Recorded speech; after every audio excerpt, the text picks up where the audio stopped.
Bismillahirrahmanirrahim.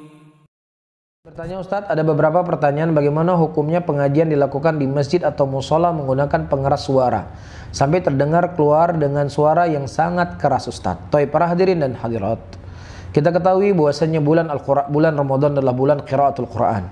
Bahkan malaikat Jibril setiap malamnya turun untuk mendengarkan Al-Quran dari Nabi, mengajarkan Al-Quran Rasulullah SAW. Sehingga silahkan saudara-saudara kita muslimin, dia bergadang ya di malam hari, dia tadarus Quran, dia mendengarkan Al-Quran, ya satu membaca, yang lainnya mendengar, kemudian satunya membaca, yang lain mendengar, dan seterusnya. Ya masing-masing baca 10 setengah juz, dia baca saling bergantian. Maka inilah amalan yang baik, amalan yang mulia, yang mudah-mudahan seseorang itu mendapatkan pahala dari apa yang dia lakukan. Kita tidak mengingkari hal yang seperti ini. Itu harus saya tekankan. Ya, karena nanti seseorang ketika kita salah bicara atau ketika kita membicarakan maksud A dibawa kepada maksud B. Ini lihat nih. Ya, Al-Quran pun nggak boleh baca. Ini ajaran apa ini? Al-Quran itu, bulan Al-Quran adalah bulan Ramadan, adalah bulan Al-Quran.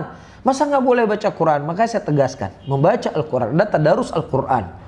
Ya, menyimak baca Al-Quran sampai pagi misalnya, kemudian Anda tidur lagi nanti, kita katakan itu hal yang baik selama tidak menafikan kewajibannya.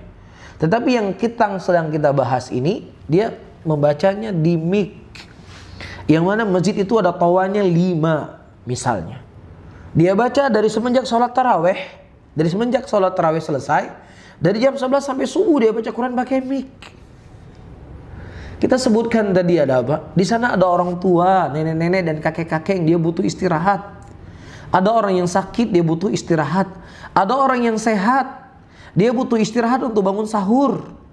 Dia besok punya pekerjaan, itu kewajiban dia menunaikan kewajibannya. Ada seorang dokter, dia mungkin ada operasi besok. Dan yang semisalnya. Sehingga jangan sampai ibadah yang kita lakukan itu mengganggu orang lain. Betul, mendengarkan Al-Quran itu baik. Tetapi ada waktunya kita memperdengarkan Al-Quran, ada waktunya orang itu istirahat dan tidur. Dan kita sudah membawa hadis tadi Nabi SAW. Para hadirin menegur ada orang yang membaca Al-Quran di masjid.